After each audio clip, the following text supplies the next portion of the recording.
Speaker recognizes Representative Manoogian.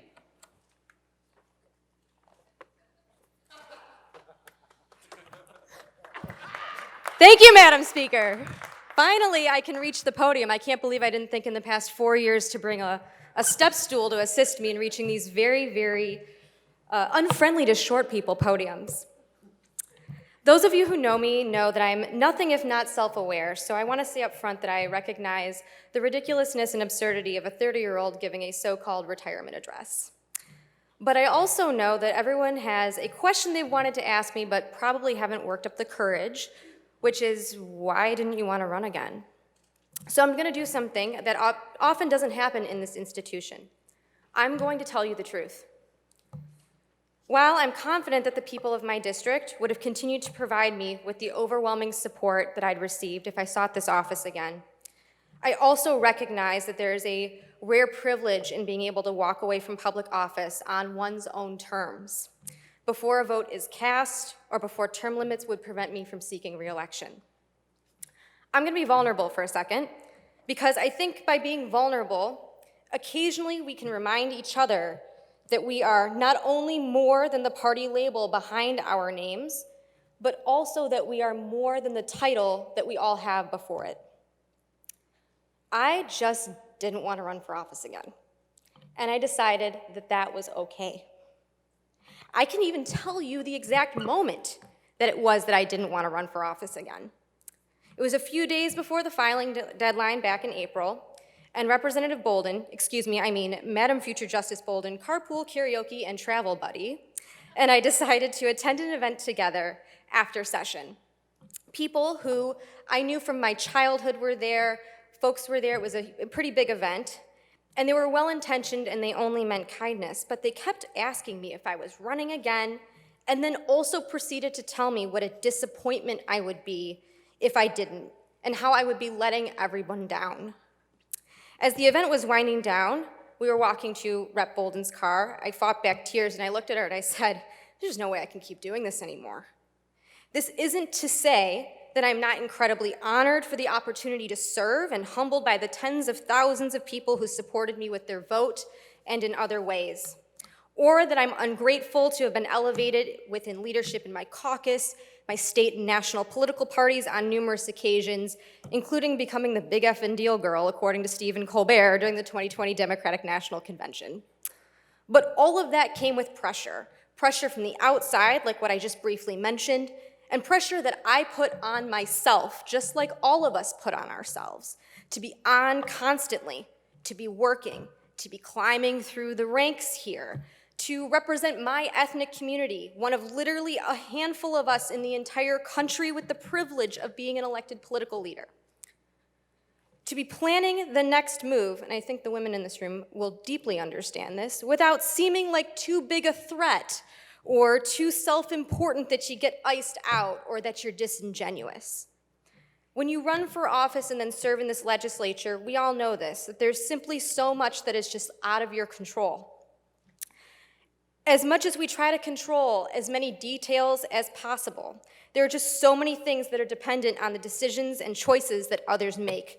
But putting your name on the ballot, that decision is entirely up to you. In that moment, in that parking lot with my best friend, I knew I needed to listen to myself, trust my instincts, those same instincts that I listened to when I took a leap of faith and put my name on the ballot in the first place. Now, I've learned so much over the past 4 years, not just about governing and legislating, but about people and myself.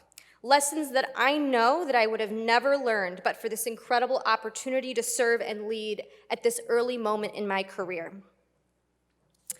So here are just two of those lessons that I learned. The first, to borrow a phrase from Senator Cory Booker, do not let this institution steal your joy. It is easy to let the legislature and all that comes with it steal that away. Between the long nights, failed negotiations, serving in the minority, to my friends on the other side of the aisle who are coming back, welcome. But being so consumed with your work that you forget that you ran in the first place, that can steal your joy too. Whether it was working out or finding time to watch my favorite television shows or catching a basketball game. Honestly, I thought I was heeding the advice of many folks to carve out time for myself. It simply wasn't enough. And 1A, do not let this institution rob you of something you will never get back, and that's time. Especially time spent with people you love and care about, including yourself. This is really, really hard because it feels like we are constantly in a battle against time and that we are simply never doing enough. Now, I'm not saying skip votes. Here's what I'm saying.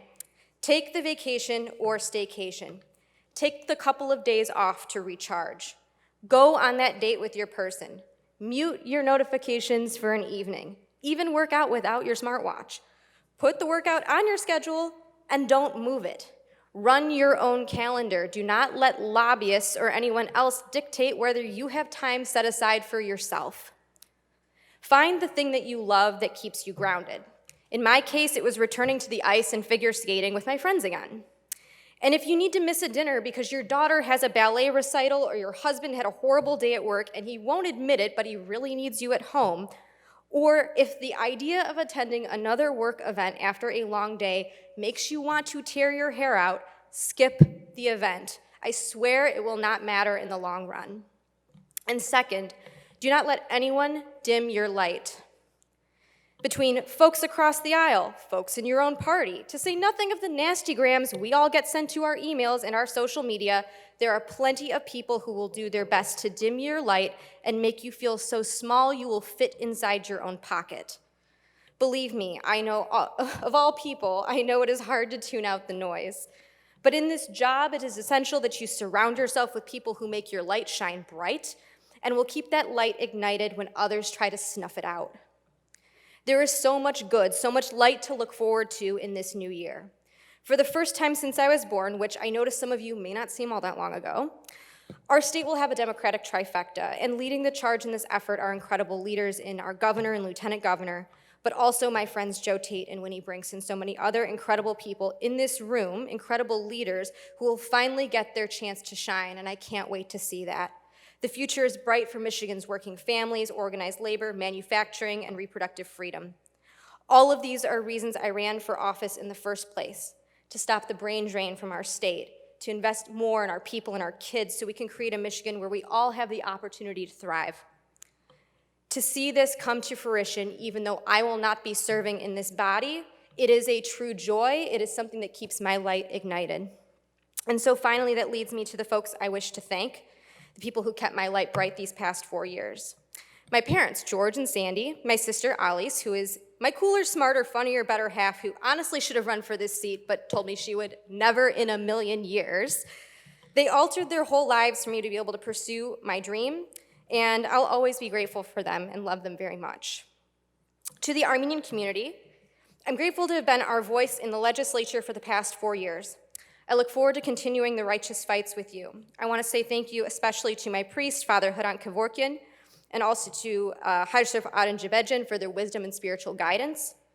To my Democratic colleagues, leaders Greg Blazinski, Speaker-elect Joe Tate, Representatives Angela Whitwer, Sarah Anthony, Matt Kolazar, John Cherry, the entire Oakland County caucus, and of course, the uncles, Jim Ananick, Curtis Hertel, Terry Sabo, Tim Sneller, Jim Ellison, and Tyrone Carter. I love you all very much, and I wish you all nothing but the best in the coming year. To Representative Kyra Harris Bolden, folks often say there's no such thing as a real friendship in this game, but that just means they've never met us or seen us in action.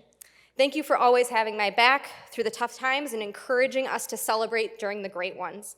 To my Republican colleagues, including the Speaker and Majority Floor Leader, and Rep. Scott Van Singel and Mike Mueller, I'm so grateful for you working on legislation with me this term to varying degrees of unsuccess.